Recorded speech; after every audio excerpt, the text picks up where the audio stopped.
cuaderno, ¿qué? No, le digo a ¿Alguien que tenga experiencia así en cañones, proyectores? Erika. En Que me pueda auxiliar nomás para ver por qué no prendes y ya según yo tengo conectado todas las entradas de...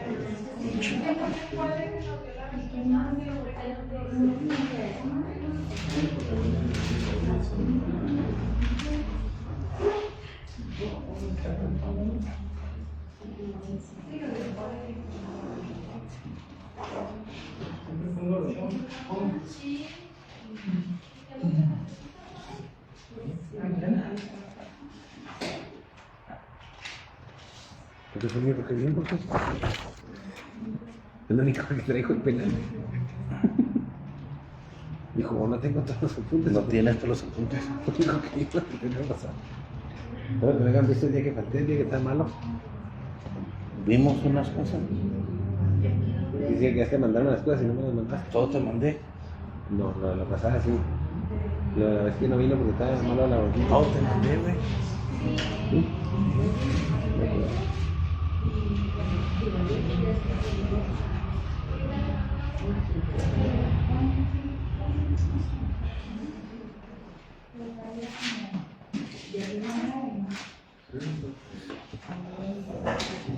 No quiero abrirlo Ok, compañeros. Déjalo. Sí. Vamos a Un botoncillo que no sé. a dar seguimiento a lo que es la explicación del procedimiento penal. ¿Ok? Voy a explicar prácticamente todo, o sea, absolutamente todo lo que es el procedimiento. No se me va a escapar ningún aspecto, sin embargo, como en todas las asignaturas les he comentado, es indispensable que ustedes hagan la retroalimentación con la lectura también completa de todos los artículos. ¿Ok? El estudio del Código Nacional de Procedimientos Penales es similar al estudio del Código de Procedimientos Familiares y Procedimientos Civiles. ¿Por qué? Porque iniciamos el estudio y por lógica queremos encontrar una cronología del procedimiento. O sea, lo lógico me dice que, bueno, primero me va a dar a conocer cuáles son los supuestos o los casos en los cuales se puede llevar a cabo un acto procesal, qué documentación, ¿ok? Que sí no lo menciona, pero siempre tenemos que entender que en el aspecto del régimen jurídico el legislador no es un literato, o sea, no es un escritor que obedece o respeta los órdenes de una redacción coherente, ¿ok?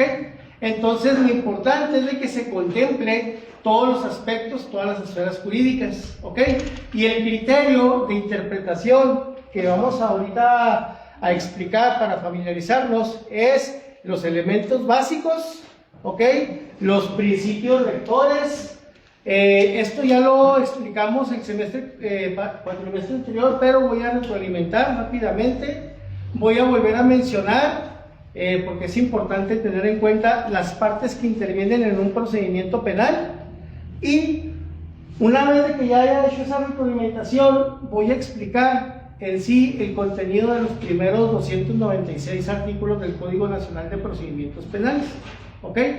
Del artículo primero, si ustedes checan ahí su Código Nacional, del artículo primero en lo sucesivo hasta prácticamente llegar al artículo 300, va a contemplar los aspectos de principios rectores, competencia, nos va a hablar de la clasificación en cuanto a los delitos de querella, de oficio, de la policía, qué es la policía, qué se entiende por juez de control, la definición de todas las autoridades e instancias, ¿ok?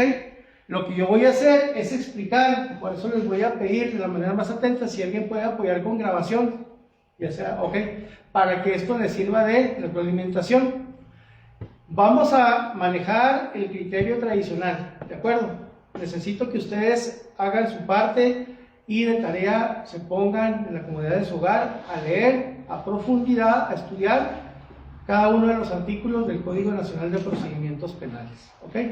Ahorita yo voy a iniciar con una explicación muy concreta de lo que abarca el artículo primero a lo que viene siendo hasta el artículo, si mal no recuerdo, 301, ¿ok? Porque a partir de ahí ya vamos a entrar al margen del procedimiento penal ordinario.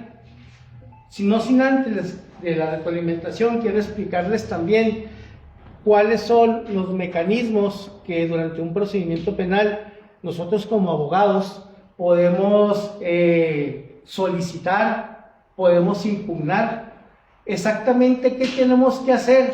Escuchamos, oiga, detuvieron a esta persona, vino la ministerial por él, oye, ¿qué tenemos que hacer? O sea, ¿qué es lo primero que se hace cuando el cliente se le cumplimenta una orden de aprehensión? Investigar. ¿Ok? Usted es el defensor, ¿qué es lo primero que tiene que hacer? ¿Tienen alguna idea? A ver, mi cliente, en este momento frente a mí se lo está llevando policía ministerial y yo soy su abogado. ¿Qué voy a hacer? Voy a meterme ahí a golpes, no lo toquen, no es mi cliente. No. ¿Verdad que no? Esos detallitos, esas preguntas, esas circunstancias que se ven hasta en las películas y en la vida real, es cuando a un abogado le toca la fortuna de representar a una figura política o artística. ¿Okay? Como está representando a alguien de esa magnitud, parece ser que es el abogado más maravilloso de todos y que es un procedimiento sencillo, que claro que por supuesto en una persona común pues no se le da tanta relevancia. Pero si eres el abogado como en su momento César Fentanes, que era el abogado de Gloria Trevi, entre otros ejemplos, cómo usted en su momento puede lucirse o puede destacar cuando su cliente tiene un acervo o representación. Ya estamos al nivel de hablarnos de tú por tú en este sentido, Necesitan ya comprender lo que desde un principio les dije, ya sin caretas, ya se las maquillé mucho, ya lo hice muy romántico, ya lo hice muy moral, pero tienen que entender que tienen que formar su propio colmillo, tienen que agarrar su propia destreza. Cada uno de nosotros tenemos habilidades, ¿ok? Que las vamos desarrollando en la vida y que se van perfeccionando por nuestro trabajo, por nuestras funciones o por nuestro propio carácter. ¿Estamos de acuerdo? Entonces, aquí es indispensable que independientemente de esa destreza, de esa habilidad, tengamos siempre la disposición de mejorarla, ¿ok?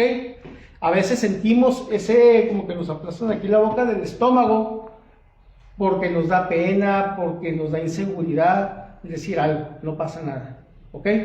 O sea, para eso nosotros estamos preparándonos y este ramo es el más delicado de toda la ciencia jurídica del derecho. Derecho penal tutela bienes jurídicos que, a comparación de otras ramas que también son importantes, por supuesto, no comprometen a un nivel tan importante como, por ejemplo, la libertad, el patrimonio en un estricto sentido de decomiso. Todos esos aspectos los tenemos que tomar en cuenta. No se trata de emocionarnos con esta asignatura porque implica un sistema penitenciario, porque involucra a la cárcel o a la prisión. No sé por qué en unos inicios sentimos el interés por ese morbo. A mí me llama mucho eso la atención, porque ya es donde vamos a ver a personas sujetas a un procedimiento que los priva de la libertad.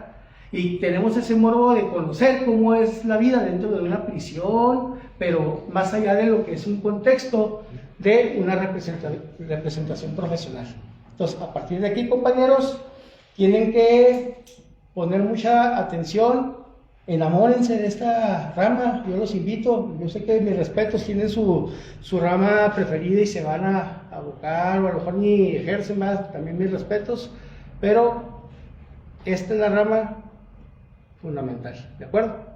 Bueno, vamos a retroalimentar rápidamente, ¿ok?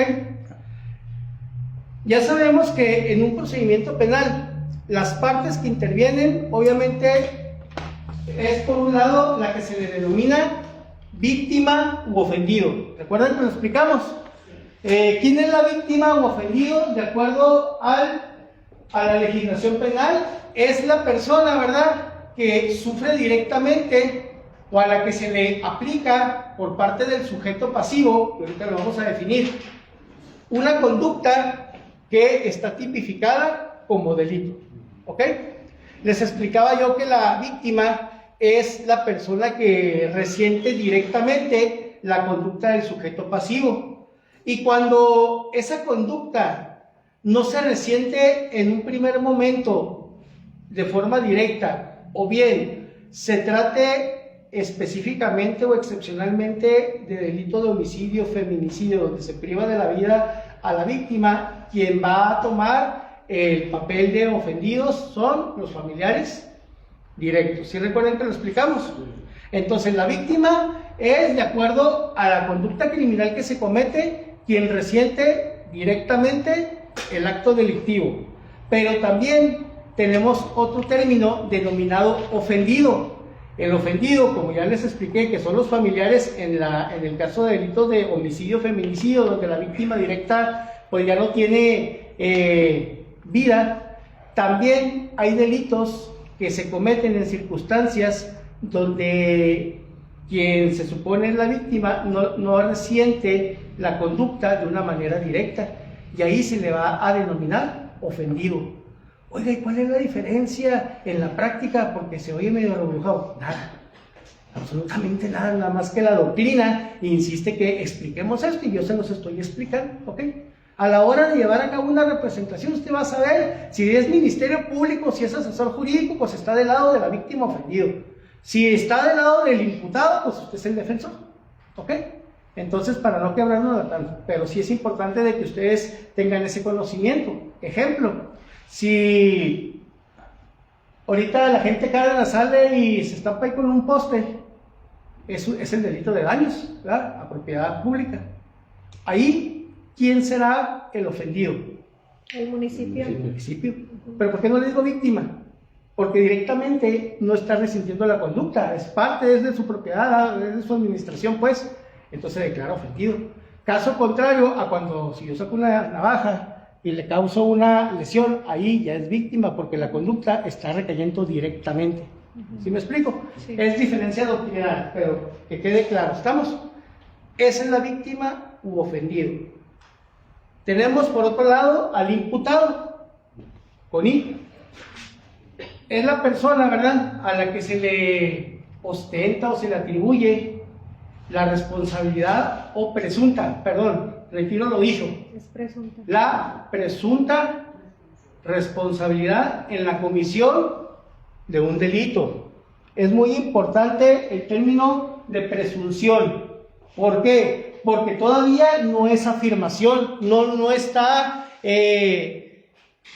con certeza, todavía no hay, aunque esté bajo confesiones, ya eso más adelante lo vamos a ver, no se puede todavía declarar como una persona penalmente responsable. Para empezar, la única autoridad que puede en su momento declarar ese estado procesal es un juez, ¿de acuerdo?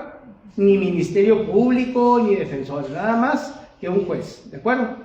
Entonces el imputado es la persona a la que se le va a atribuir la presunta o probable responsabilidad de la comisión de una conducta delictiva, es decir, de una conducta que está estrictamente descrita o contemplada en el Código Penal, ¿de acuerdo? Por otro lado tenemos ¿Puede volver a repetir el concepto? de imputado. Es la persona a la que se le atribuye la presunta comisión o responsabilidad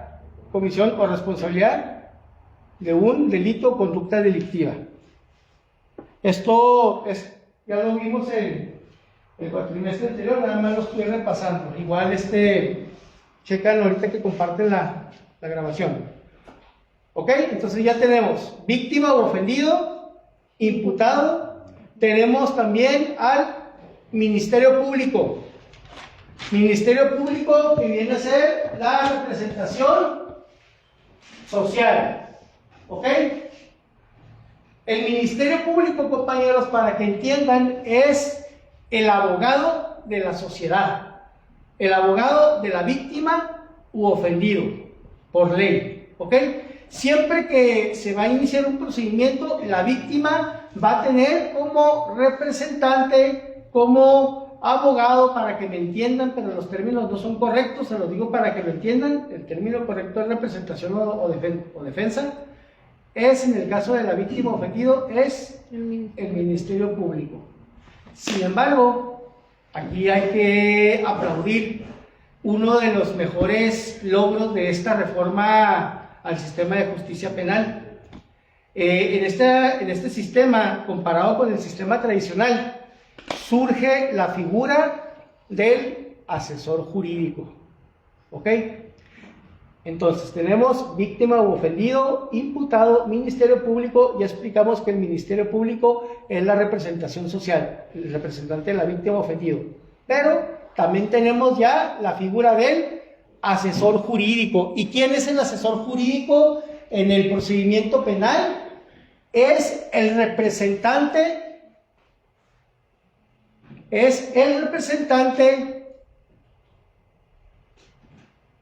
coadyuvante y facultado. Representante coadyuvante, ahí les explico qué quiere decir esto. Representante coadyuvante y facultado.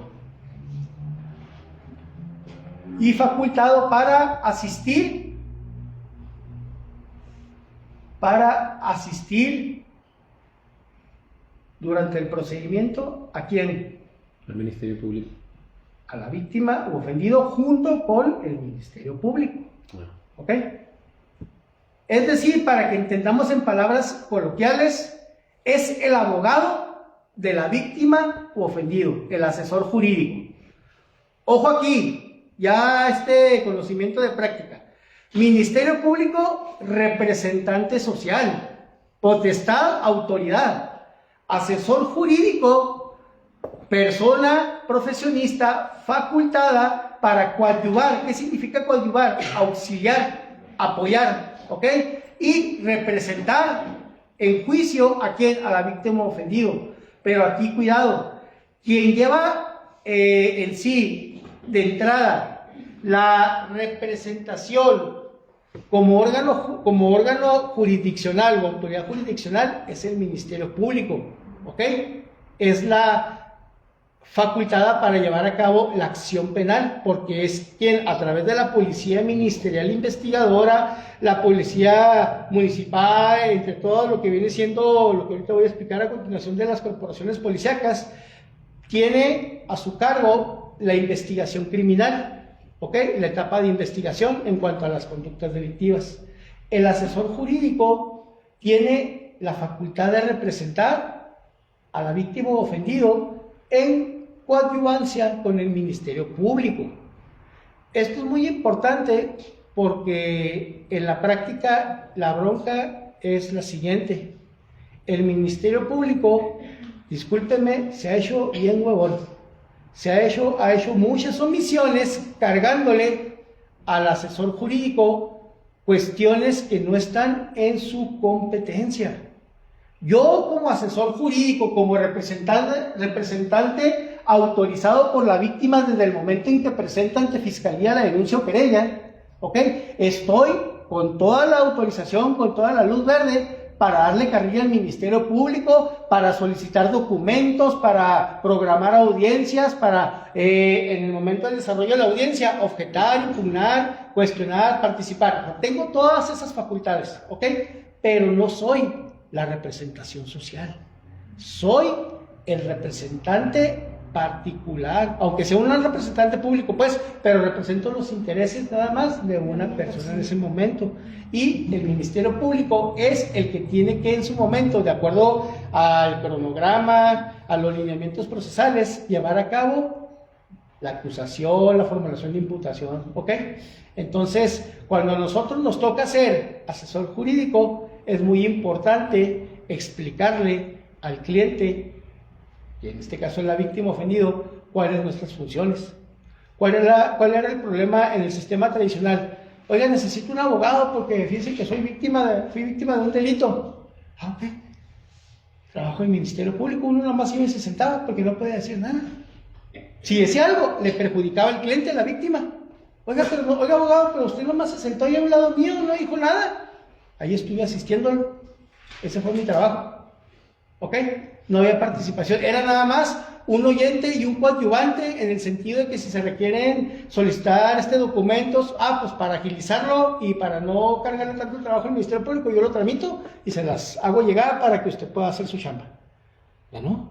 Ya nosotros podemos ir, Ministerio Público, oye, está inactivo procesalmente el expediente, lo tienes en archivo temporal, pero aquí ya está actualizado, ¿por qué no lo has hecho? Pues no has hecho movimiento.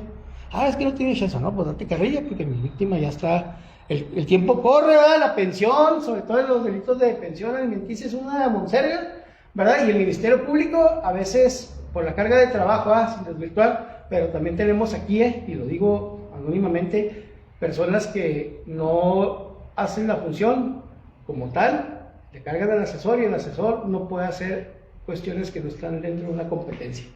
Y ahí viene la problemática. Esa es la respuesta muchas veces a que como mi vecina que presentó la querella junto conmigo, ya pasaron 2 años y ella ya está preso el deudor y el mío ni siquiera ha ido a audiencia intermedia. ¿Por qué? Esas situaciones las tenemos que lidiar y tenemos que explicar al cliente.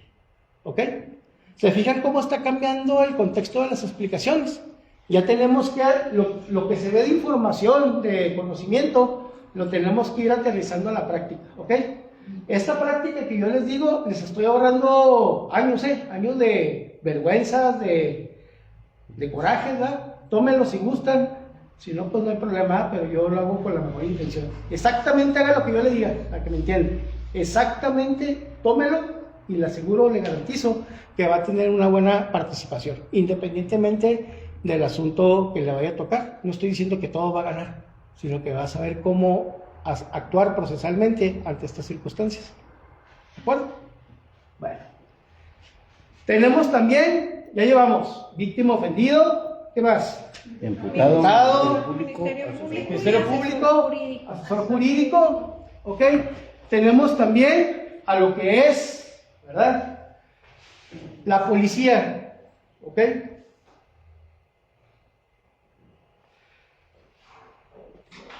El Código Nacional de Procedimientos Penales es muy noble en comparación del código del sistema tradicional.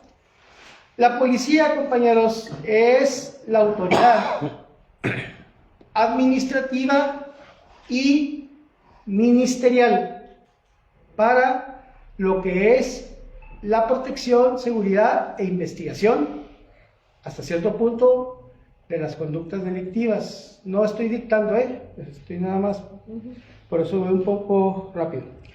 Los agentes de seguridad pública son, obviamente, elementos, son del cuerpo policíaco, le tienen que entrar a todos, son los primeros respondientes, ¿ok?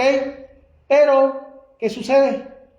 Se cataloga una autoridad administrativa, no se sientan en menoscabo, déjenme lo explico, porque tenemos conocimiento por parte del Código Nacional de otra denominación de la policía que anteriormente malamente le llamaban policía judicial, que está mal aplicado, porque no era judicial, no estaba bajo las órdenes de un juez, vaya.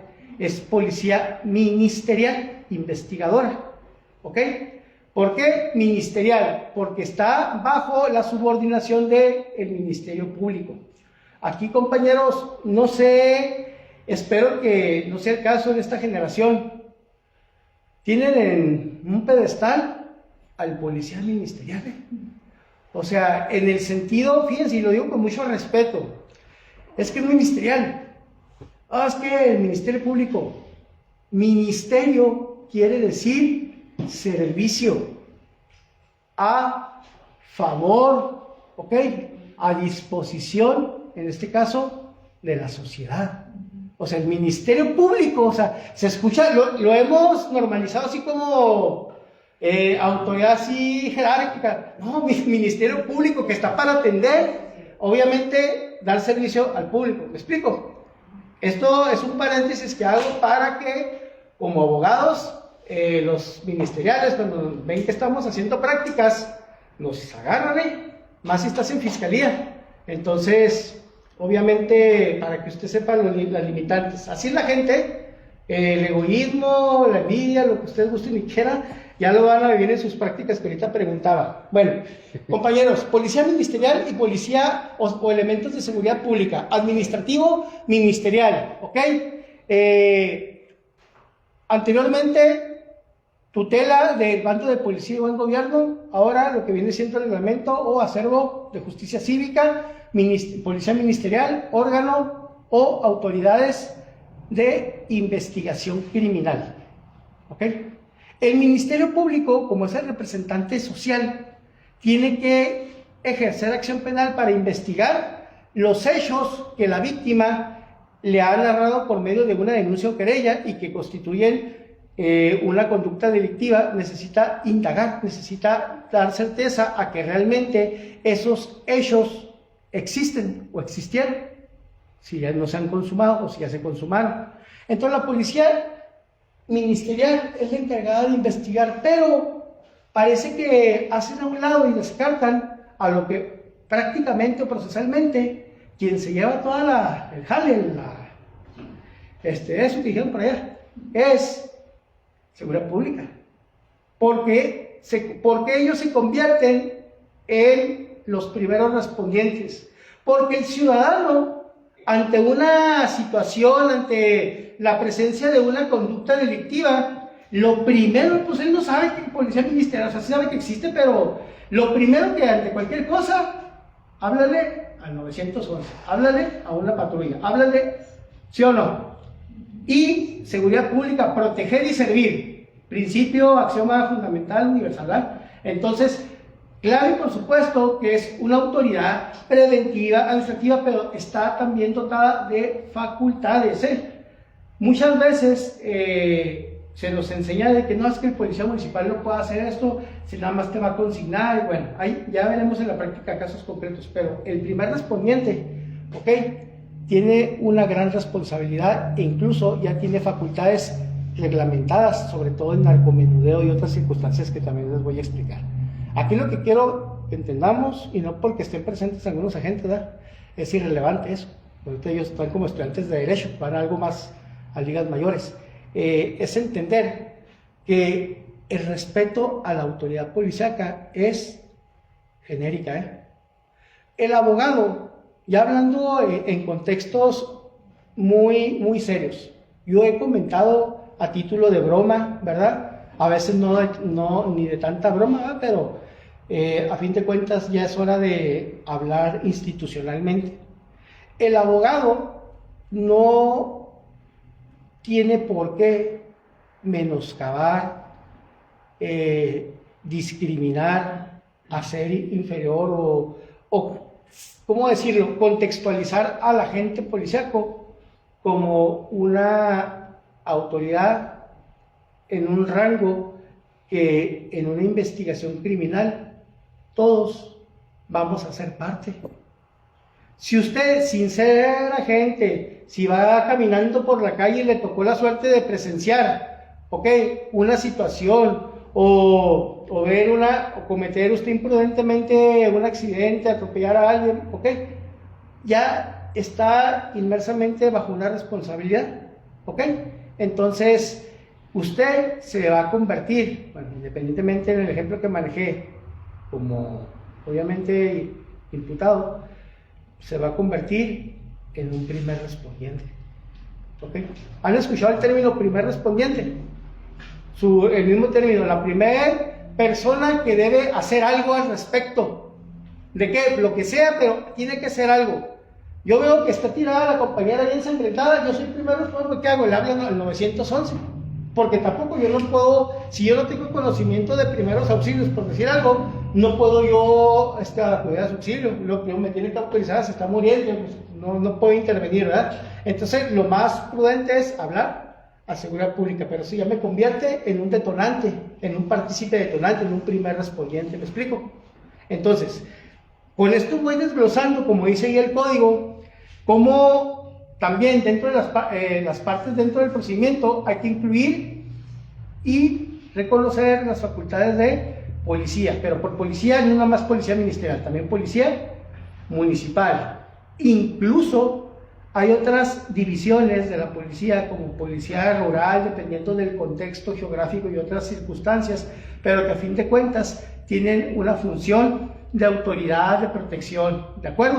Entonces, compañeros, ¿qué es lo que sucede en la práctica? Pues llega el agente Cárdenas como agente de seguridad pública, está ante la presencia de un acto delictivo, de un presunto acto delictivo, se están agarrando a plomazos, a balazos allí de dos bandos contrarios. El agente Cárdenas pues ahí trata de repeler la situación, le habla a la gente de Ríos que le da apoyo, luego llega la gente de Ríos, tal. Después salen heridos los tres, pero se logra atenuar las circunstancias. Se levantan los informes homologados y llega policía ministerial por el parte. ¿Sí o no? En la mayoría de los casos. O sea, nada más tienen que canalizar. ¿Por qué? Porque no es que sean superiores, sino que son distintas facultades. La policía que va a investigar, después de que se traza la línea, la carpeta de investigación, ¿verdad? La cadena de custodia, el decomiso de bienes, la entrega, el aseguramiento, ¿ok? Todo lo que ahorita voy a explicar también, bueno, van a leer en el código. Ahí cambia de manos. Y es donde a veces, o sea, en apariencia, es muy notorio, o la gente piensa, es que entonces que la policía municipal no puede llevar a cabo eso, ¿no? Hay facultades distintas, pero eso no los hace inferiores. Son distintas competencias. Todo lo que les he dicho es para llegar a esto. No confundan inferioridad con diferencia de competencias. ¿Ok? ¿Sí queda claro? Bueno. Después de la policía, compañero, lógicamente, dentro de las partes del procedimiento están las autoridades jurisdiccionales. En este caso tenemos también como parte a un juez de control. Antes se le llamaba juez de garantías. Todavía algunos colegas veteranos le llaman juez garante o juez de garantías, pero es juez de control. ¿Qué es el juez de control? El que va a tener conocimiento de la comisión de un delito, desde lo que es la consignación hasta la audiencia intermedia.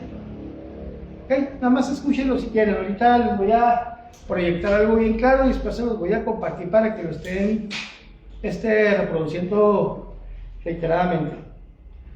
Entonces, compañeros, finalmente tenemos que reconocer como parte de un procedimiento también a las instancias auxiliares, así se les denomina, instancias auxiliares de carácter socioeconómico y administrativo. ¿Okay? Trabajo social, periciales, instancias auxiliares. Hay una instancia que es de muy bajo perfil, pero a la vez es la garantía que tiene la víctima, pero es tan bajo perfil que muy rara vez sale a la luz su existencia.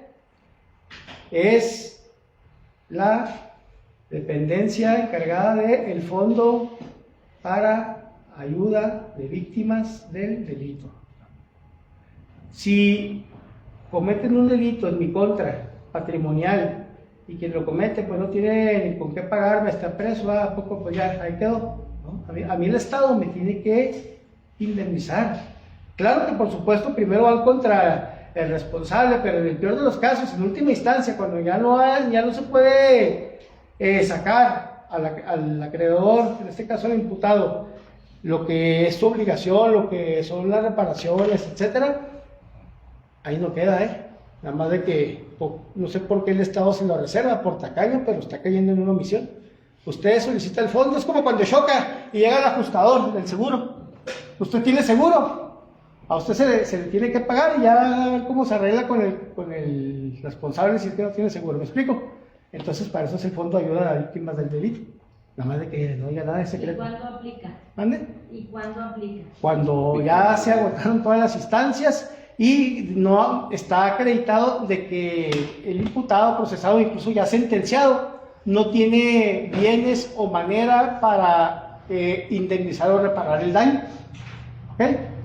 Cuando se lo sentencian, digamos, a 5 años de prisión y a una sanción pecuniaria de 60,000 pesos, por decir algo, esos 60,000 pesos, ¿qué onda? Se tienen que depositar en recaudación de rentas en un momento dado.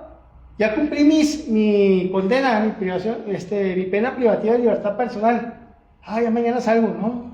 Falta pagarla. Ya cumpliste con la pena privativa de libertad, pero falta todavía que se cumplimente la parte pecuniaria. ¿Y qué va a pasar si no deposita el monto de la sanción pecuniaria? Y ya cumplió la pena privativa de libertad. Si no se ampara, se queda. Así queda. ¿Ok? Entonces, son circunstancias que en la práctica vamos a ver, vamos a entender por qué también si alguien se roba, se robaba un jabón, un desodorante de Walmart, de Soriana, llegaban los agentes de seguridad, todo un espectáculo, y lo consignaban, y lo sentenciaban a 7 meses de prisión, un desodorante de 30, sí, pero ¿por qué? O sea, es donde entender la trascendencia de lo que es la conducta de robo. Pero llego yo trajeado y todo y agarro un desodorante, pero no, es que me equivoqué, no, mire, ¿qué tal? Le va a pagar. No pasa nada. O sea, circunstancias que no deberían. Ok, váyanse acostumbrando, Bueno, ya para no entretenerme con las partes. ¿Alguna pregunta hasta aquí? Necesito tener mucho control, Esto es algo para mí ingobernable. Es una pasión muy grande por el derecho penal. Bombardeo de mucha información. Por eso quiero que la graben, pero también no quiero que se extienda más de lo debido. Pero si hay dudas, con toda confianza, ¿de acuerdo? Bueno, ya que sabemos las partes que intervienen en el proceso o procedimiento penal, ¿cómo inicia? ¿Cómo inicia un procedimiento penal? Un procedimiento penal en el sistema penal acusatorio adversarial mexicano, compañeros, tiene 3 fases o 3 etapas. ¿Ok? Tenemos la etapa inicial, que es la etapa de investigación. Tenemos la etapa intermedia y tenemos la etapa de apertura a juicio oral.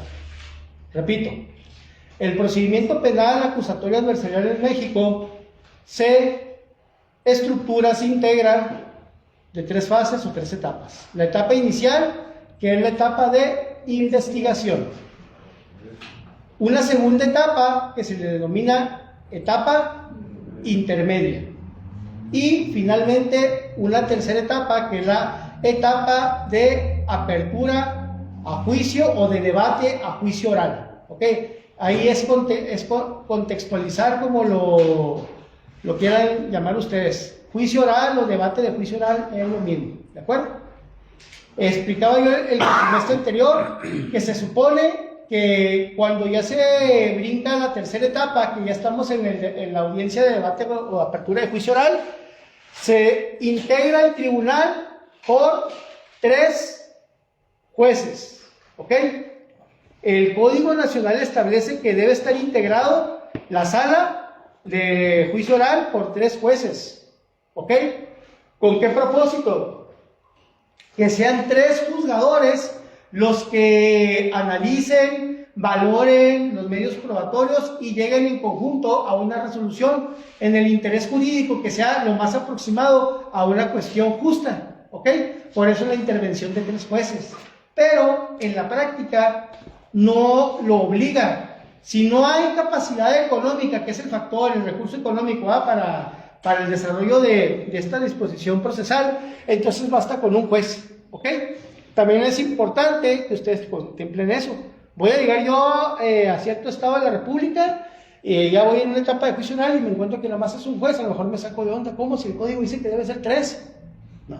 Si no hay 3, con una representación basta. ¿De acuerdo? O a la inversa, usted está esperando ver a un juez y ve 3 y va a salir corriendo, ¿no? O sea, simplemente los 3 en conjunto van a tomar la decisión, pero ambas circunstancias están contempladas en el Código Nacional de Procedimientos Penales. ¿Vamos bien? ¿De acuerdo? Cada una de estas fases o etapas, por supuesto, tiene ramificaciones, se dividen a la vez en subetapas o instancias que se deben de desarrollar. ¿Ok? A grandes rasgos, compañeros, antes de entrar a eso, se debe tomar en cuenta, como les dije al principio, que así son los códigos cuando están desarrollando el marco normativo. Antes de entrar, menciona que las partes que intervienen en un proceso, en este caso en un proceso penal, deben descartar durante sus actuaciones, durante su participación, ciertas circunstancias. ¿Y a qué me refiero con descartar? Despejar, es decir, aclarar. No hacer un lado en todos los sentidos, sino despejar o dejar fuera de duda alguna circunstancia que en un futuro, si no se toma en cuenta en este momento procesal, más adelante nos va a salir contraproducente. ¿Me explico? ¿Y cuáles son esas situaciones? O sea que aquí la palabra descartar no es quitarlo, sino aclararlos para que... Depurar, aclarar, analizar, checar. ¿Y cuáles son esas circunstancias que se deben descartar en el sentido de que, bueno, ya esto no va a ser una situación o algo que vaya a afectar o mermar en un futuro? ¿Ok? Son, en una primera instancia, las que todos los ramos del derecho manejan. La competencia y lo que viene siendo declinatoria e inhibitoria. Repito, competencia, declinatoria e inhibitoria. Ahí les va. Sencillo, ¿eh? Cuando estudiamos esto en derecho procesal, nos quiebran la cabeza los profes. Y está bien sencillo. Primero, es competente la autoridad a la que se le está sometiendo el conocimiento de este caso, de este hecho controvertido. Estamos en derecho penal. Ese juez de control es competente para conocer todo lo que se desarrolló por parte del Ministerio Público, Policía Ministerial, Policía Municipal, en la primera fase o etapa denominada fase de investigación, y que ya una vez de que se reúnen ciertos elementos, ciertos requisitos, como cuerpo del delito, elementos integradores de la conducta típica y presunta responsabilidad de un imputado o indiciado. Órale, antes le decían consignación, ahora viene siendo lo que es el traslado para poner la solicitud de audiencia inicial. Es competente. ¿Qué es lo que se tiene que establecer como autoridad y como abogado al fijar la competencia? Primeramente, en materia penal, tenemos que ver el ámbito territorial. ¿Dónde se cometió el hecho delictivo? ¿Dónde fueron encontrados los indicios, los hallazgos? No, pues que en la calle, en la colonia Benito Juárez, de Ciudad Delicias, ok, Ciudad Delicias. Territorialmente, Distrito Judicial, Abraham González. Oiga, ¿y dónde voy a encontrar la clasificación de los territorios por distrito?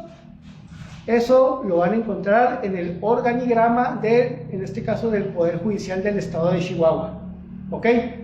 El organigrama nos marca lo que es el Tribunal Superior de Justicia del Estado de Chihuahua, vienen ramificándose los juzgados, los tribunales federales y vienen los distritos. ¿Ok?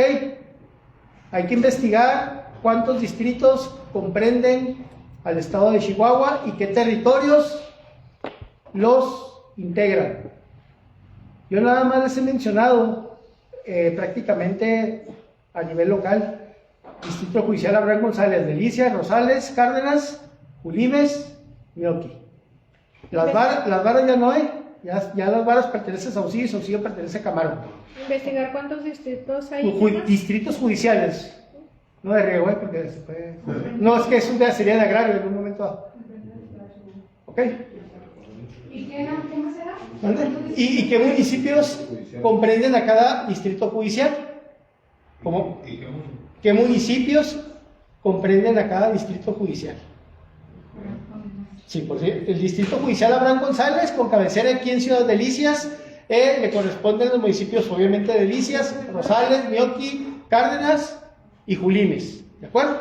Así que municipios le corresponden a cada distrito. Tenemos el distrito Morelos, Doravos, el distrito Camargo, Galeana, entre otros, ¿de acuerdo? Bueno, compañeros, en la práctica penal, muchas veces la competencia no implica el territorio, lo que implica es que la persona, el imputado, cometió 2 o más actos delictivos en 2 o más territorios jurisdiccionalmente hablando de ámbito competencial distinto. O sea, cometió homicidio en Camargo y cometió otro delito que tiene que ser el mismo aquí en Delicias. ¿Ok? Vamos a suponer, en Camargo cometió un homicidio y aquí en Delicias cometió un robo. Y se levanta denuncia, querella y tiene una carpeta de investigación en Camargo y esa carpeta se llega a una orden de aprehensión, de captura y la Policía Ministerial de Delicias lo captura aquí en Delicias, pero por el robo que cometió aquí en Delicias. ¿Ok? Pero trae una orden de Camargo. ¿Qué va a pasar? O sea, ¿quién va a ser competente para en su momento vincular a proceso a esa persona? Porque tiene deuda penalmente hablando en Camargo y aquí en Delicias. ¿Ok? Dependiendo de quién lo capture y dependiendo de la mayor peligrosidad o gravedad de la conducta. ¿Qué es más grave? ¿Un homicidio o un robo? Homicidio. Ok, entonces la autoridad competente en un momento dado para vincular en un inicio a proceso a esta persona, aunque haya sido capturado, ¿a quién le dices quién va a ser? Camargo. Claro, ¿me explico? Se tienen que tomar esas circunstancias. Entonces, se las menciono para que cuando lean lectura ya los artículos lo van a encontrar en el título de competencia. ¿De acuerdo? En materia penal estrictamente, esta es la bronca, porque en las demás materias es lo mismo, ¿no? Pues el territorio y la cuantía, ¿ok? Y ya sabemos que también existe una competencia, pero esa es universal, si es del ámbito federal o si es del ámbito local. La conducta que cometió es delito federal o es delito local común. Eso ya va a determinar a dónde consignarlo, ¿de acuerdo? Entonces, la otra situación es la inhibitoria y la declinatoria. ¿Ok? Cuando las partes que intervienen por razones no intencionales resultan ser conocidos, resultan ser que de alguna manera hay parentesco, amistad, enemistad, algo que puede influir para bien o para mal en la imparcialidad de una actuación procesal, se tiene que declinar o solicitar la inhibitoria. ¿Cómo? Por medio de una excusa o una recusación. Ejemplo, resulta que yo soy juez de control y van a vincular, se va a abrir la audiencia inicial. Ya este Ministerio Público trae aquí al imputado y resulta que el imputado es un primo mío y yo soy el juez de control. ¿Ok? Entonces, aquí hay de dos sopas. Yo puedo arriesgarme a que nadie sepa que es mi primo y le voy a echar la mano. O bien, es mi primo, pero soy tan imparcial que pues no voy a orientar, ¿verdad?, mis decisiones, mi resolución a favor, y tampoco lo voy a perjudicar, lo que es nada más. Pero resulta de que el asesor jurídico sabe que es mi primo, ¿verdad? Entonces, el Ministerio Público se entera que es mi primo y tiene pendiente de que vaya en su momento alterar pues la resolución. Entonces, ¿qué es lo que tiene que hacer su señoría? Solicito que en este momento usted se excuse, ¿ok?, para conocer de este asunto, ¿ok? Excusar viene siendo en su momento una inhibición, o sea, inhibas, no, absténgase. ¿Ok? ¿Cómo se da? Que me lo pidan o que yo mismo ni siquiera me lo piden. Yo ¿saben qué? Me inhibo, me declaro incompetente por inhibitoria, porque resulta que esta persona yo la conozco y puede prestarse a malos entendidos o a una resolución imparcial de mi parte. Por favor, entonces háblenle al juez de la segunda sala que venga a atender esta controversia. ¿Me explico? Esa es la inhibitoria. Cuando yo me tengo que abstener, ¿ok? Voluntariamente, o cuando me lo piden, sería, no sé, la inhibitoria se hace por medio de una excusa. Excúsese, no puede conocer, absténgase, ¿ok?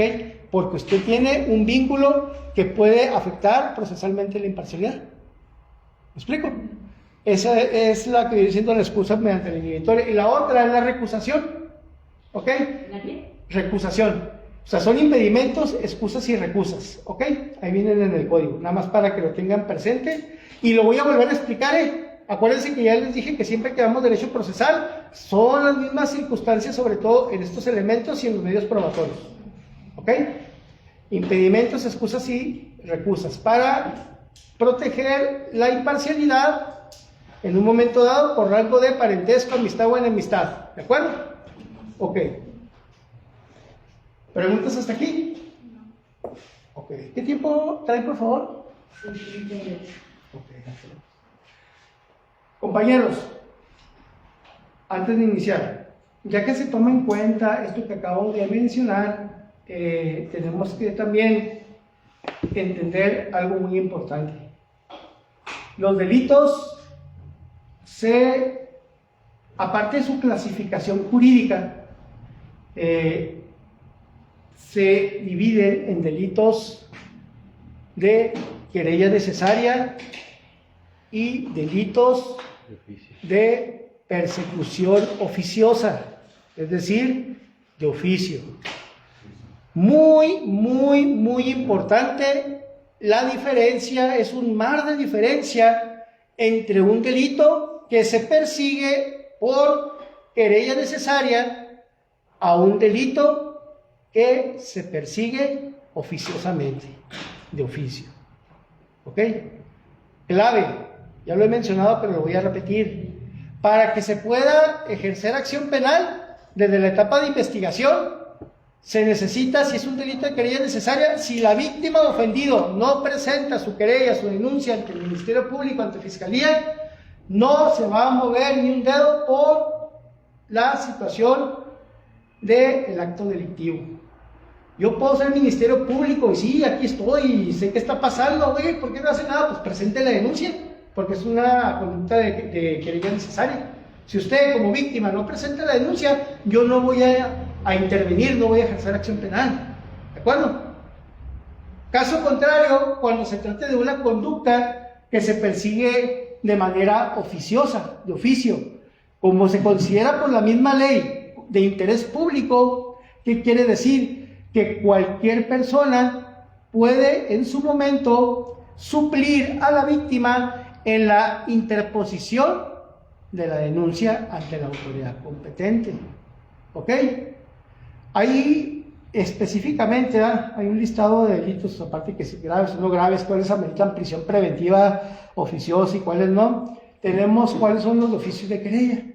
Entonces, cuando es un delito de oficio y que se da intervención a una autoridad, aunque sea administrativa o que sea de seguridad pública, ese agente de seguridad pública, si lo considera, aparte de sus obligaciones que tiene de sus funciones, o parte de sus funciones, si él se entera que en el término de las 24 horas que están transcurriendo desde la detención de esa persona, la víctima no ha presentado la denuncia o querella correspondiente, al tratarse de una conducta oficiosa, puede presentarla y procede a la acción penal. Violencia familiar. Cualquier persona puede denunciar violencia familiar, aunque no conozca, hasta por perjudicar al vecino, no hasta por metiche, pero porque es de oficio. ¿Ok? ¿Me explico? Caso contrario, un abuso sexual. ¿ok? En el abuso sexual, mientras no sea contra menores o personas con capacidades diferentes, en ese sentido que no tengan la capacidad de comprender el hecho o entorno del acto de pudor, entonces ahí, si la víctima no presenta su querella, no se ejerce acción penal, ¿ok? Y recuerden que el derecho a ejercer acción penal en cuestión de delitos que se persiguen de querella prescriben en un año. Así como hay delitos que prescriben, hay delitos que son imprescriptibles. Se puede desaparecer 50 años y regresa o algo y inicia el procedimiento, ¿de acuerdo? Muy bien. Es necesario que termine esto, compañeros, por eso todavía no les proyecto, no se preocupen. Tenemos bastante tiempo. Aparte de eso, compañeros, de contemplar estos aspectos preliminares, hay dos figuras más que el código toma en cuenta. Y esto va a ser el primer pinino, la primer práctica que en su momento vamos a empezar a desarrollar litigando penal, ¿ok? Una es, y es de la que me refiero, la solicitud del procedimiento o juicio abreviado, ¿ok? Y la otra, ya para finalizar, la otra instancia es lo que es solicitud de no aplicación de prisión preventiva, ¿ok? Vamos. ¿Cuál fue el primero? Solicitud de procedimiento o juicio abreviado.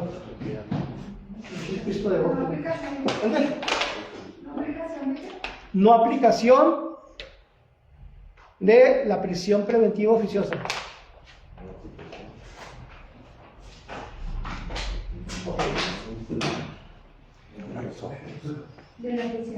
Oficiosa. Ok, ahí también, por favor, si gustan ponerle entre paréntesis, aunado a la libertad provisional bajo caución, así con esas palabras, aunado a la libertad provisional bajo caución. Váyanse empapando estos tecnicismos. ¿Qué es lo que la gente llama la fianza? Libertad, fianza. Está claro por fianza. ¿Ok? Es libertad provisional bajo caución. ¿Qué es la caución? ¿En qué se quedaron ellas? ¿Ok? Entonces, aquí viene la respuesta a la pregunta que les hice ahorita. Oiga, me acaban de detener. Oiga, vino la ministerial por mí, me va llevando, mire, ya me va a quitar el celular, bla, bla, bla. Bueno, ok. No se puede, salvo que se tenga un amparo, eso ya se los explicaré en amparo. Viene el policía ministerial y viene la sede, entonces yo cargo un amparo. Órale, oiga, venimos a cumplimentar una orden de aprehensión y no parezco agente de seguridad pública, antes cuando sacan con los charoleanos. Entonces, cuando pagas. Eso se los explico luego. Compañeros.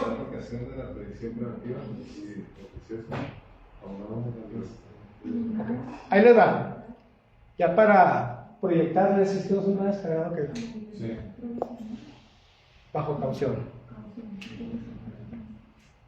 El Código Nacional de Procedimientos Penales es tan noble, así como la Ley Federal del Trabajo se inclina mucho a favor del trabajador. El Código Nacional de Procedimientos Penales apapacha, y lo tengo que decir, apapacha no a la víctima, apapacha al imputado. Que les quede muy claro, el imputado es la parte privilegiada, ¿ok? Es la parte privilegiada. Bueno, el procedimiento abreviado, compañeros, es un mecanismo alterno, ¿ok? Ya después tenemos la justicia alternativa, estoy ya dentro de un procedimiento. Es una oportunidad, un criterio de oportunidad que procede a petición del Ministerio Público, ¿ok? Del verbo representante social, para favorecer a quién, al imputado. Entonces, aquí el que tiene que andar tenso, barbero sobre el Ministerio Público, ¿quién va a ser? El defensor, ¿verdad? Porque este privilegio, ¿cómo se dice? Este criterio de oportunidad procede cuando el Ministerio Público está llevando a cabo el ejercicio de la acción penal sobre un delito que de entrada puede ser, dicen que la doctrina que tiene que ser un delito que no se considera de prisión preventiva, pero aunque sea en la práctica de prisión preventiva, aunque amerite de prisión preventiva, si te sabes manejar con los tecnicismos como penalista, sí puedes negociar con el Ministerio Público. Al cabo, pues, ¿qué? ¿El Ministerio Público nos ponemos de acuerdo? Sí, el juez tiene que acatar lo que digamos sobre el juez. ¿Qué es, compañero? Fíjense la naturaleza de lo que implica el factor económico. Ese principio que yo siempre les he mencionado que se llama economía procesal, ¿lo recuerdan? Apegados al principio de economía procesal, porque es una lana la que se gasta en cada audiencia, o sea, en el contexto, en las proyecciones, es dinero, ok, es recurso. Entonces, en una política de austeridad, de codos, mezquinos, lo que sea, de ahorrativos, administradores, el principio de economía procesal implica también en la administración de justicia. ¿En qué sentido? Agente Ríos, fuiste. Vamos a negociar. Mira, si te quieres ir hasta juicio oral, te voy a hacer garras y voy a pedir que te den 50 años. Si te declaras culpable, órale, ahí en la audiencia, bajo un procedimiento abreviado, yo te garantizo que pido que se te aplique nada más una tercera parte de la pena. ¿Cómo la ves? ¿Estás de acuerdo o no estás de acuerdo? Es una, ¿cómo se dice? Algo al azar. Pero si aplica el beneficio, nosotros, tanto defensores, asesores, andamos negociando eso. Ahí, compañeros, esto ya no se los voy a decir a fondo porque me da pena, pero ahí hay lana de por medio, hay negociaciones, hay... ¿Me entiendes? Pero bueno, ya depende del contexto. Entonces, ¿qué? Digamos que la gente dice que sí, muy bien, está por violación, órale. Sí, señoría, tenemos una actualización en el procedimiento. Estamos solicitando se tome a bien, se decrete una apertura a juicio abreviado, procedimiento abreviado. Ah, muy bien. Agente Ríos, le explicaron de qué se trata un procedimiento abreviado. ¿Usted está de acuerdo en declararse culpable? No lo están forzando, no lo están obligando, no le están pagando una feria para que se declare culpable o nada. Ningún beneficio. O sea, usted, porque es una persona honesta, ha decidido declararse culpable, hacerle frente y responsable a sus hechos, a su conducta y que usted le debe pagar a la sociedad. Órale, pues sí, muy bien. Entonces, al lugar, la procedencia del juicio abreviado, Ministerio Público, alguna petición, sí, su señoría, solicitamos tenga bien considerar una tercera parte de la pena mínima que está contemplada en el artículo tal del Código Penal para el delito que está previsto y que ahora es penalmente responsable el indiciado. Muy bien. Si hubiera resultado culpable, penalmente culpable en la audiencia donde fue vencido en juicio, ojo, yo lo hubiera sentenciado a 50 años. Pero se sometió a un procedimiento abreviado y el Ministerio Público me está solicitando, y también aquí la víctima tiene que estar de acuerdo, tiene que estar de acuerdo las partes, es una negociación, una tercera parte, muy bien. Entonces le voy a dictar 3 años de prisión. Y como es un primer acto delictivo, si muestra buena conducta y se pone a trabajar, por cada 2 días de jale es un día menos de su sentencia. Entonces, cuando llegue al 50% más 1, puede usted solicitar lo que es la libertad anticipada, que llaman la preliberación. Va a agarrar por ahí donde consigue una servilleta, un pedazo de hoja de cuaderno, un lápiz, así a mano a la brava, o le va a dar una cajetilla de cigarros a un custodio para que se le haga llegar al guardia de seguridad para que el juez le llegue esa petición. ¿Ok? Al juzgado de ejecución de sentencias. Así funciona, Pero ya me fui más, pero es para que ustedes vean ese privilegio. No siempre procede. Hay delitos en los que no se puede solicitar por su misma naturaleza un juicio abreviado, porque el juicio abreviado es un beneficio en una condena significativa, ¿ok? Y la otra, compañeros, es, como mencionábamos, la facultad para pedir que no se le aplique prisión preventiva oficiosa si el Ministerio Público no lo solicita. Acaban de detener a tu cliente, ahí te está hablando. Vámonos a hacerlo concreto. Ya lo tuvieron. ¿Dónde lo tienen ahorita? No, pues ahí. Fue el comandante nada más a firmar turno. Ahí está ahorita el Lerdo. Pero ya no, antes era todo el Lerdo, pero ya no es. O sea, es nada más un filtro en ciertas ocasiones. Ahora saca en fiscalía. Ahí donde eran las preventivas, en la 25 Poniente. ahí guardadito, ¿verdad? Entonces, ¿qué es lo primero que tienes que hacer? Tienes que checar, ¿ok? Tienes que checar el control de detención. ¿A qué hora?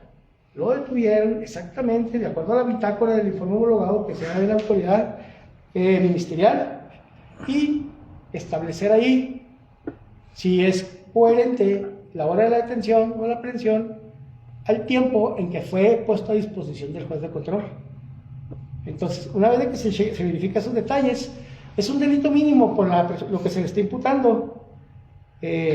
No pidas prisión preventiva, hazme el paro. Es que tú la vas a pedir y te la van a decretar, ¿verdad? Te quieres, porque es tiempo de corte, y entre más carpetazos tengas, también eso aplica. Bueno, no la voy a pedir, pero tiene 48 horas, ¿verdad? Para que en su momento se haga la reparación del daño, sobre todo en los delitos patrimoniales. Está por fraude, órale, lo sacamos, pero ahí entra la libertad provisional bajo caución. Tengo que pagar yo la garantía de ¿qué? De la reparación del daño. Si está porque defraudó 100,000 pesos, tengo que garantizar el pago de esos 100,000 pesos más lo que es la multa económica por las funciones del Estado, ¿ok? Y está en libertad, ¿ok? Entonces, compañeros, esto es importante porque ustedes van a ver, antes de conocer a fondo, que, pero ¿cómo es posible que esté en libertad? Pues si apenas ayer lo aprendieron y ¿cómo que en 2 horas? ¿O por qué esa persona, debiendo estar encerrada, está en libertad? Nada más viene y firma, y viene a firmar, no sale de la ciudad, pero ¿por qué? O trae tobillera, trae GPS, qué sé yo, o lo tienen ahí en la casa arraigado. ¿Por qué? Porque son facultades o privilegios que el Código Nacional menciona. Hay unos que les digo que a mí no me ha tocado ver, o sea, me han dicho que clandestinamente, pero ahí vienen penas de que sales de lunes a viernes, estás preso y sales los fines de semana o viceversa. Iba a preguntar algo, pues. Sí. Estos, los méritos son únicamente del trabajo por el conocimiento o también hay negociaciones de por medio como en el anterior caso.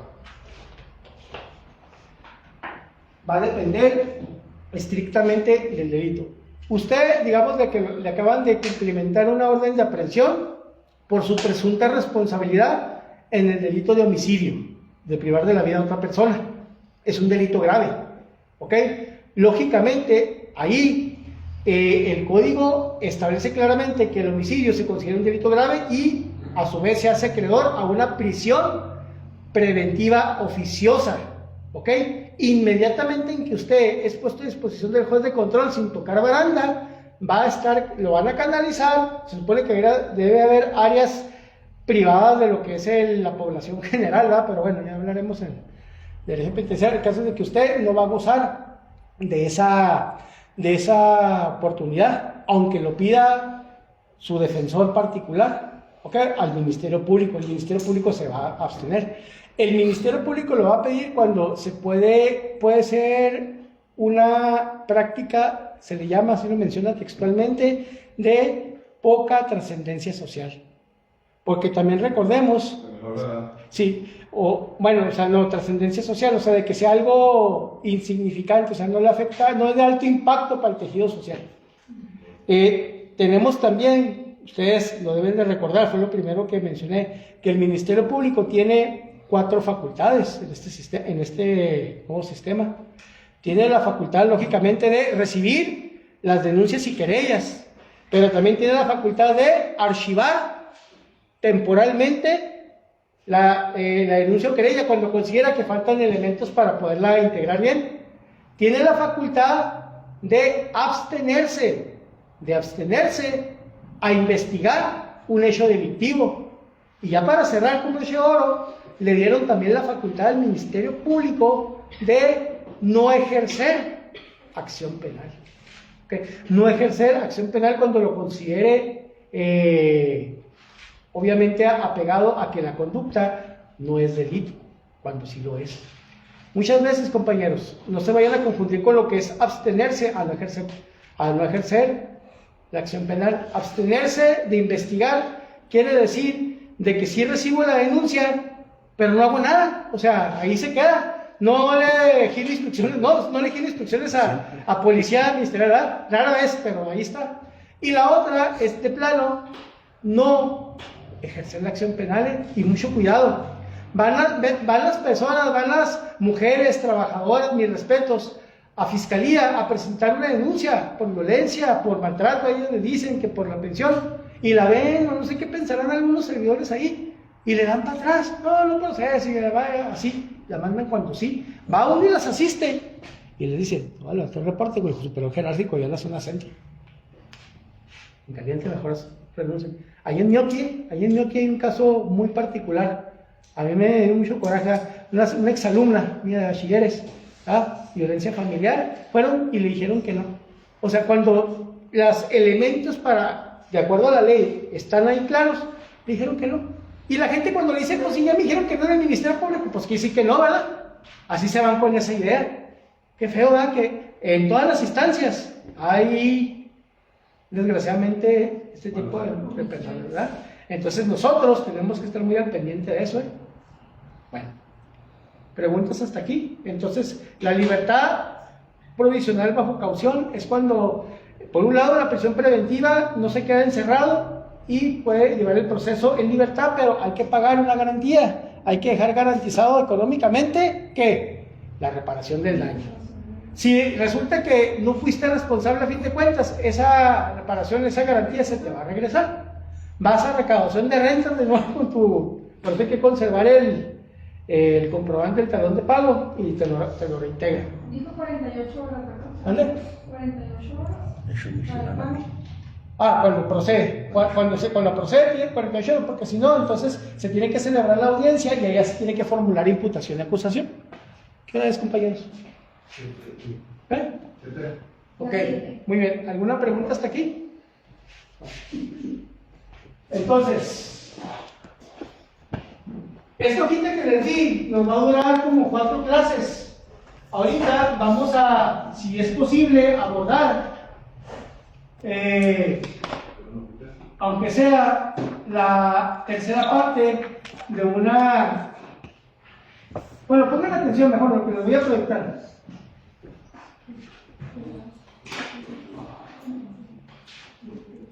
Bonitas gueñas.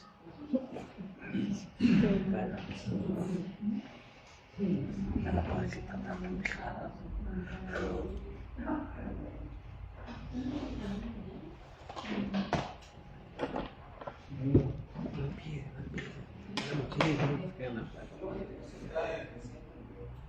¿Y por qué estás platicando? La forma en que se deben llevar a cabo las audiencias iniciales. Oye, vamos a hablar. Oye. Bueno.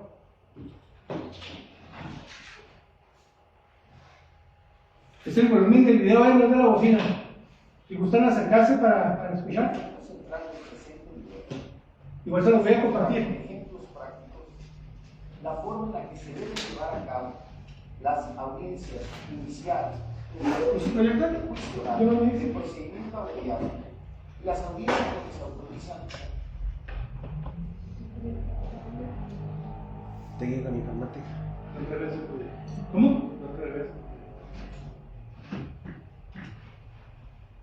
¿Cómo me ves?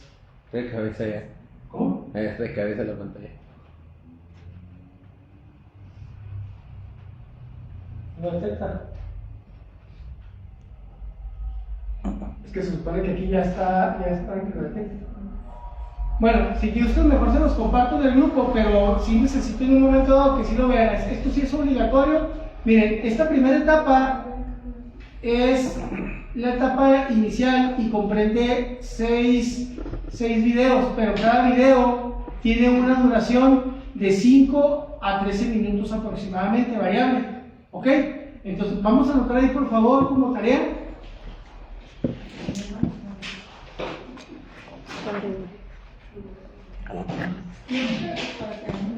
No le falta un gordo.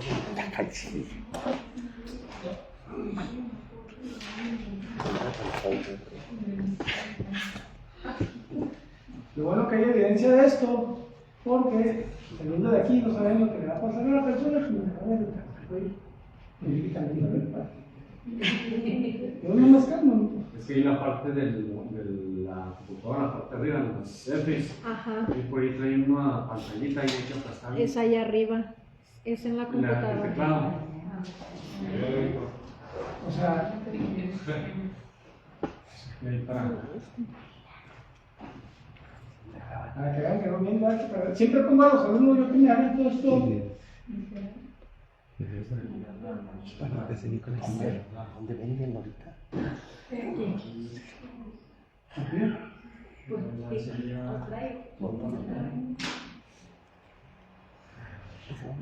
Cállese.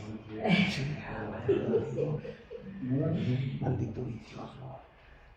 No, compañeros, no me tengo otra dirección en la siguiente clase, pero por lo pronto les voy compartiendo los videos como gusten, ¿verdad? Pero sí tenemos que analizarlos. Yo tengo chiquitos y yo me los veo para. Sí, por favor, si te la mano. Ok, bueno, vamos a continuar entonces. Comentábamos tarea. Les voy a compartir los videos en el WhatsApp, ¿de acuerdo? Los voy a compartir en el WhatsApp, ya ustedes pues los abren a su criterio, los pasan a su computadora, qué sé yo. Y la tarea en sí, aparte de analizar esos videos, son dos cuestiones, ¿ok? En estos videos, compañeros, se habla de la audiencia inicial, ¿ok? Y su desarrollo, ¿ok? Entonces, me van a, una vez de que vean estos videos, me van a responder dos preguntas, ¿ok? Y esto va a ser exactamente la misma mecánica conforme vayamos avanzando. Primero voy a explicar, voy a estar trayendo material, vamos a estar checando el código, vamos a estar haciendo casos prácticos, porque recuerden que estamos en sin práctica forense, y ahorita vamos a hacer un juicio, sin una simulación. La primera pregunta,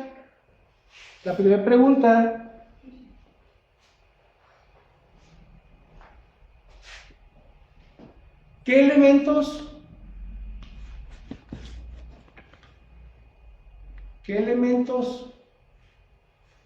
de la práctica,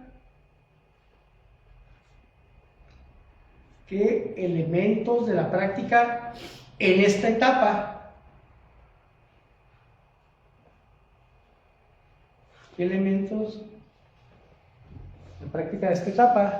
consideras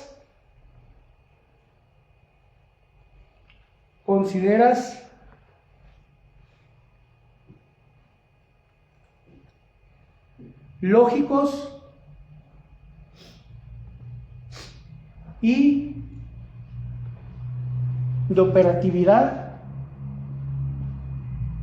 de operatividad instantánea. Fíjense las palabras que estamos utilizando, no es para rebrujarlos, es porque es lo que se tiene que sacar de ahí. Operatividad instantánea. Va la segunda. Ese es del primer video. ¿Mande? Del primer video. Sí. No, perdón, o sea, de cada video van a responder estas dos preguntas, ¿ok? ¿Ok? Y ahí les explico a qué me refiero con operatividad instantánea y luego lo que sigue. Lo siguiente es: enlista los términos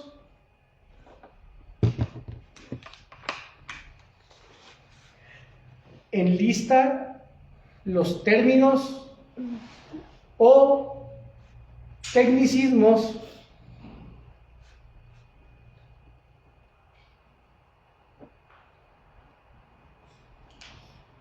que dificultan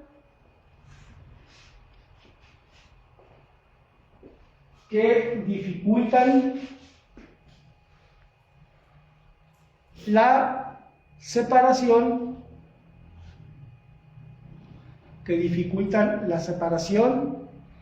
del contexto jurídico procesal, en este caso, del contexto jurídico procesal, del contexto humano,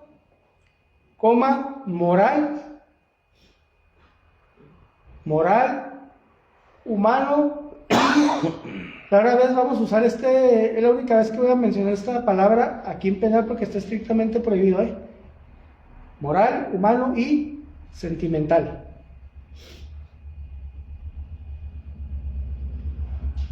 Cada vez de que, en cuanto vean cada video, van a responder esto. A ver, esto que se explicó, lo entiendo, es lógico, o sea, sí lo domino. ¿Ok?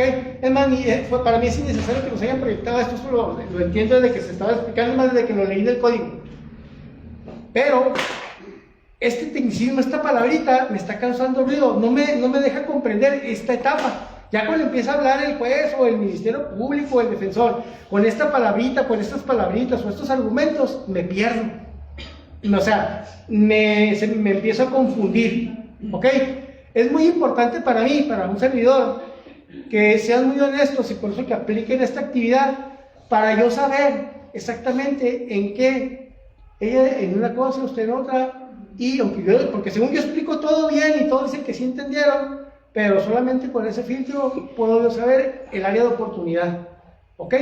Entonces, por favor, sí les encargo eso. ¿Ok? En el otro aspecto es como algo muy importante, y esto es lo más difícil en cuestión penal, ¿verdad?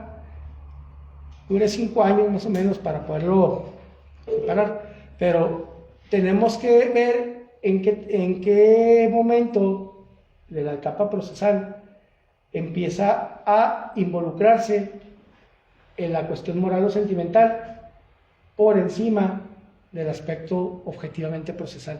Compañeros, muchas veces, o sea, se entiende la frustración de la víctima, llora, o sea, está molesta, pero los principios procesales, la objetividad de lo que marcan los lineamientos de la norma, se tienen que aplicar tal y cual. Entonces, cuando usted ve, no, pues lo sentenció, pero ¿por qué no tomó en cuenta? O sea, nosotros queremos ver al abogado, después al Ministerio Público, casi con una capa, llorando junto conmigo, empáticamente, y a lo mejor sí es empático, pero aquí no hay lugar la cuestión moral y humana para el objetivo estrictamente jurídico procesal. Sí, no les estoy pidiendo que se amarguen la vida ni que sean así de fríos, sino que para efectos estrictamente aplicables en la práctica, esto así opera.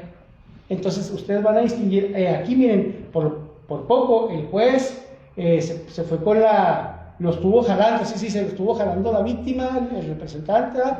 Entonces aquí yo lo detecté. O bien yo considero que aquí el juez debió haber sido un poquito más benevolente, ¿verdad? Más empático, pero sin embargo aplicó una resolución fría, objetiva, pero pues así lo marca el código. Pero es ser humano, o sea, porque si es la autoridad, pues ¿por qué no se pone de modo también tantito? Si aquel le da hasta flexibilidad para un procedimiento abreviado, ¿por qué acá no? Si sabe que la violó, ¿por qué no ni siquiera consigna? Porque se amparó, pero sabe que es un violador. Todo eso. ¿Ok? Vamos a empezar a trabajar con videos así sencillitos y ya cuando vayan a las audiencias, ¿verdad?, que les pedirán, y en la práctica del diario vivir, esto es lo que nosotros tenemos que distinguir. Eso es lo que nos va a blindar. Eso es lo que va a hacer que usted no se escame de nada, absolutamente de nada. ¿Ok? Y no se les olvide, la justicia no existe, la justicia es de Dios. Aquí es jugar la parte. Alguien tiene que hacer ese trabajo y ese trabajo, les tengo noticias, es nuestro jale. Ese es el trabajo de nosotros los abogados. ¿Ok? Vale, pues, compañeros. Entonces, una disculpa de antemano por eso, créanme que va a haber una represalia muy mala. Se va a estar con niños, ¿usted cree que no? No, Usted lo sube, lo comparte. Pues,